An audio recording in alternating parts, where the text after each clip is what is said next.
Los Angeles, la mégapolis de l'avenir. Une masse urbaine de 100 km sur 50. Une soixantaine d'agglomérations qui ne font pas une ville. Mais à côté des quartiers les plus connus, Hollywood, Beverly Hills, Watts, un grand village de 50 000 habitants au bord du Pacifique, Venise. Et Venise va mourir.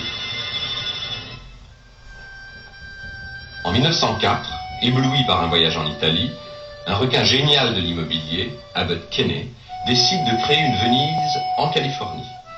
Les ouvriers travaillent pendant 2 ans. Ils creusent 15 km de canaux, construisent des palais, des villas, des ponts. Kinney aime mélanger le vrai et le toc. Il importe des gondoliers avec des gondoles. Il lance des hôtels, des restaurants, des carnavals.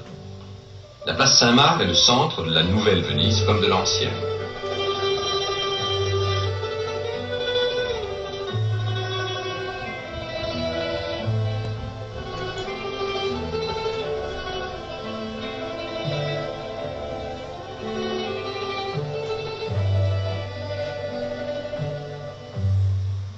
Après la crise économique de 1929, Venise n'est même plus une station balnéaire ayant perdu sa cote. Malgré le pétrole, le prix des terrains baisse. Aujourd'hui, la vase stagne dans les canaux coupés de la lagune.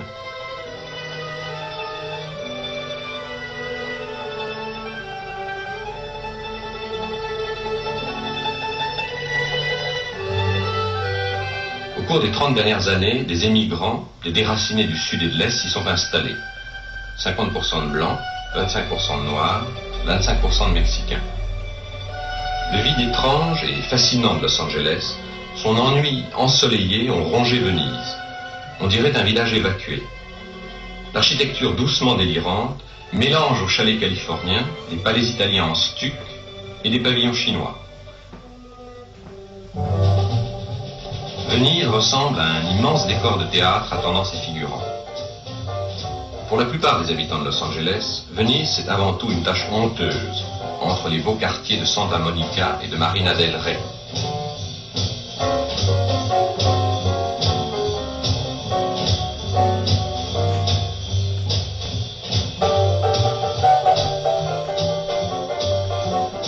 Mais Venise, c'est aussi une des plus belles plages du Pacifique, à la dimension des États-Unis.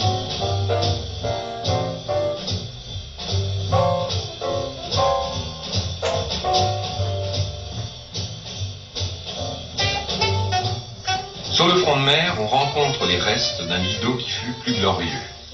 Il est interdit à tous les véhicules, ce qui est rare dans Los Angeles. Seuls d'anciens tramways miniatures et les Plymouth de la police y circulent.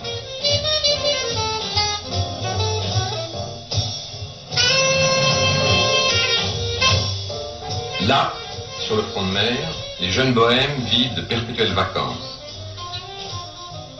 Et les retraités, aussi nombreux qu'amis sous Saint-Raphaël, les tolèrent. Les familles du dimanche peuvent encore profiter des buvettes, des cafés sans chrome ou plastique, du gigantesque gâteau immobilier imaginé par Abbott Kinney.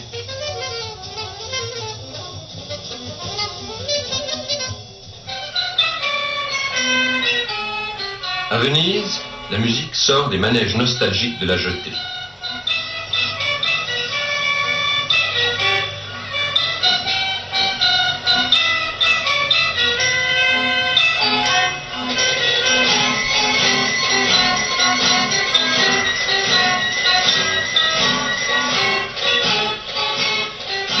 Les passants ne se mêlent guère aux Vénitiens qui ont pourtant beaucoup de choses à leur apprendre. Il n'y a guère de tension raciale à Venise. À Venise, comme en Californie, la situation raciale s'est améliorée cette année. Surtout par rapport à ce qu'elle était il y a 5 ans. Ici, les races communiquent entre elles.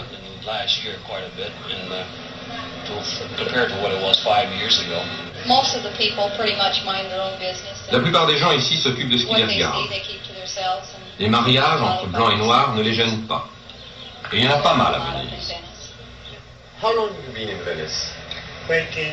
Je vis à Venise depuis 13 ans. Je viens de Lake Charles, en Louisiane. En comparaison, c'est un paradis ici. Là-bas, on travaillait, on n'était pas payé. Ici, on est payé. Ici, on est traité comme un être humain. Me gusta Venice. I like Venice very much. Why? Nice weather. Pourquoi j'aime Venise? À cause du climat. Quels sont les problèmes des Mexicains ici? Le manque d'emploi, le manque d'instruction. Sans instruction, pas d'emploi. On manque de travail ici. Il faut aller très loin pour en trouver. Malgré l'intégration en marche, les Mexicains sont les Vénitiens les moins adaptés. Ils parlent très mal anglais. La révolution littéraire des grands beatniks est partie il y a une dizaine d'années de Venise, comme de San Francisco et de New York. Un des derniers Vénitiens de cette génération, le chroniqueur Lawrence Lipton, tente de relancer cette révolution. Sa dernière arme, un robot détecteur des mauvaises habitudes traquées par la police. Une caricature du machinisme de Los Angeles, fier de ses gadgets. Nous appelons cette Venise Venise de l'Ouest, pour la distinguer de la Venise italienne. Cette communauté intégrée a essayé de créer une sorte de religion de l'art, une renaissance de la poésie, de la peinture, de la prose. Renaissance italienne, peinture de nu. Renaissance californienne, peinture sur nu. Venise est un centre culturel important. Beaucoup de courants sont partis d'ici. Moi, je trouve mon inspiration dans les spectacles plus naturels. Avant-garde ou arrière-garde pathétique. À Venise, comme dans beaucoup d'autres centres de Los Angeles, pour défendre de nouvelles vieilles techniques, on fait beaucoup appel à la nature et aux philosophies de l'Orient. Et pour échapper au type de civilisation offert par Los Angeles, au-delà des philosophies ésotériques, d'assez nombreux Vénitiens se réfugient dans le dernier hallucinogène à la mode, le LSD.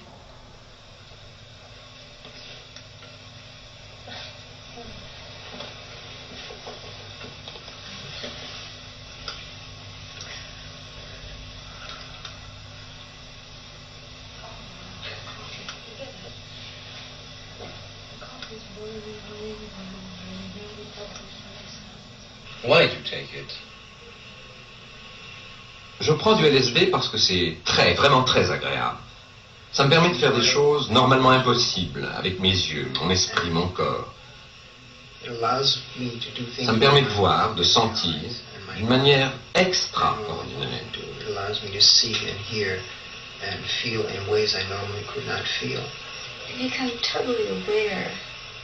On devient totalement conscient. C'est inouï. J'ai vu une structure moléculaire. On parle de ça à l'école. Mais sous LSD, on peut vraiment voir des structures moléculaires dans des tables, par exemple.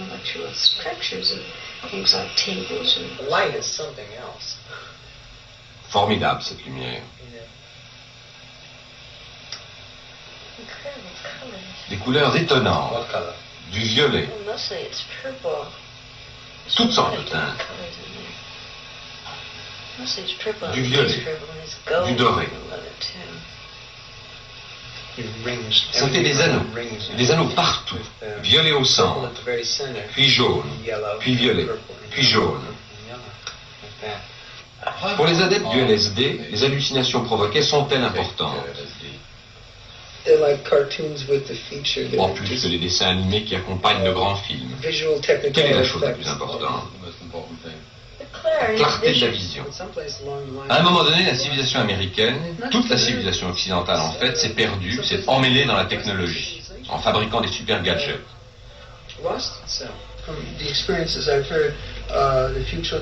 D'après ce que j'ai entendu, les quelques enfants qui ont pris du LSD n'en ont pas souffert, parce qu'il n'y a pas eu de panique parmi les adultes autour d'eux. Le LSD n'est pas fait pour les enfants, mais pour les adultes. L'esprit des enfants n'a rien à gagner au LSD. Leur esprit n'est pas encombré d'ordures, il n'a pas besoin d'être nettoyé.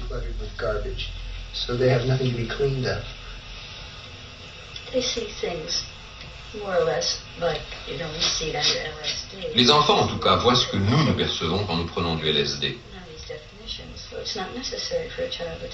Les enfants ne sont pas coincés dans des définitions. À San Francisco, il y a un chat qui prend du LSD. Ça n'a pas l'air de l'avoir affecté. À Venise, les beatniks, les bohèmes, les vrais et les faux, les gens de talent et les imitateurs se sentent encore libres.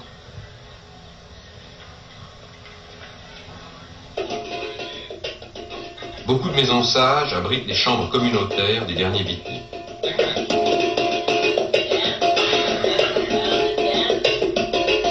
Ils s'y réunissent pendant de longues soirées, fraternellement, tendrement, béatement. Parmi eux, il n'y a pas que d'anciens étudiants ou les traditionnels cheminots des États-Unis. Chuck est un ancien sergent de carrière, un des rares beatniks à accepter, à avoir la télévision.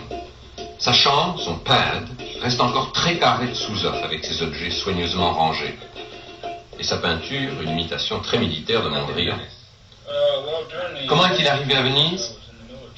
Pendant mes dernières années dans l'armée, j'ai lu Les Barbares Saints, le livre de Lawrence Lipton. On y parlait de Venise.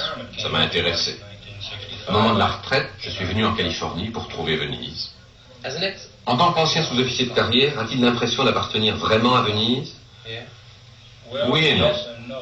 Mon âge m'a posé quelques problèmes. Je suis plus vieux que la plupart des gars ici. Ils se méfiaient de moi d'abord. Maintenant, les barrières sont tombées.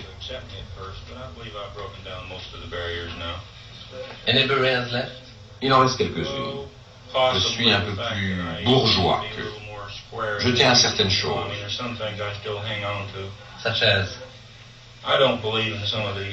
Je ne crois pas beaucoup à certaines drogues qui circulent à Venise. Mais comme dit l'autre, si tu crois pas au plaisir de ce mec, c'est pas une raison de les débiner. Ça, c'est un collage à propos du Vietnam. Comprenez-moi, je me prends pas pour un artiste. C'est une sorte de thérapeutique que je me suis appliqué. Avez-vous été au Vietnam? Oui. Y retourneriez-vous si l'on vous mobilisait? Oui, s'ils avaient tellement besoin de moi.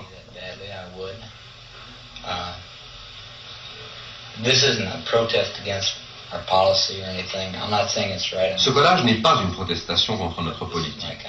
Je ne dis pas qu'elle est bonne ou mauvaise, mais c'est mon pays. S'ils ont besoin de moi, je me battrai pour mon pays. Mais je n'aimerais pas ça. Ces révoltés tranquilles vivent chez John Haig, un des leaders socialistes de Venise. Père hôtelier des beatniks, John Haig est aussi un militant du Club du Bois, une organisation politique teintée de marxisme. À Venise, les jeunes du Club du Bois se réunissent dans les appartements. Ils ont été expulsés du local où ils se réunissaient, à côté du café qui servait de quartier général aux beatniks, fermé eux aussi. Ces derniers se rassemblent maintenant près de la plage.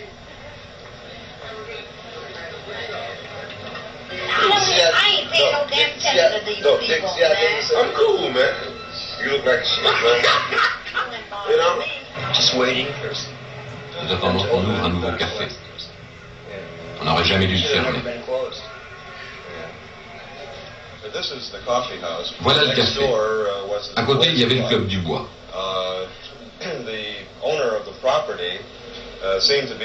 Le propriétaire des deux locaux tolérait très bien le café jusqu'à ce que je devienne connu en tant que socialiste.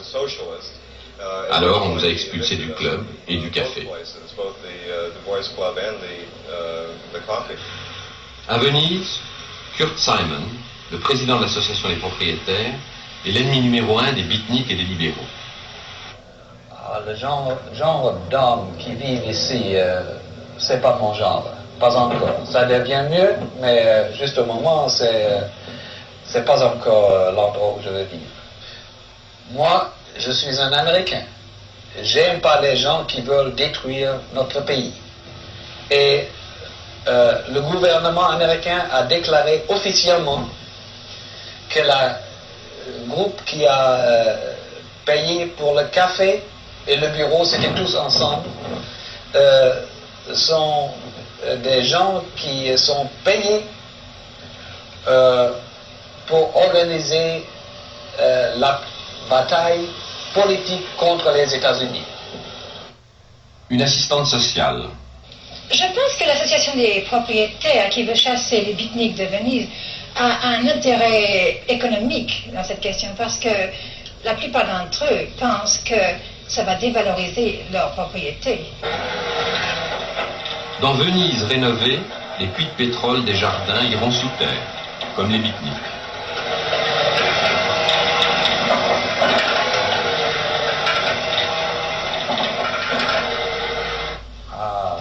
L'avenir de Venise est grand. On va faire on va faire un progrès formidable dans 2 années. En 2 années.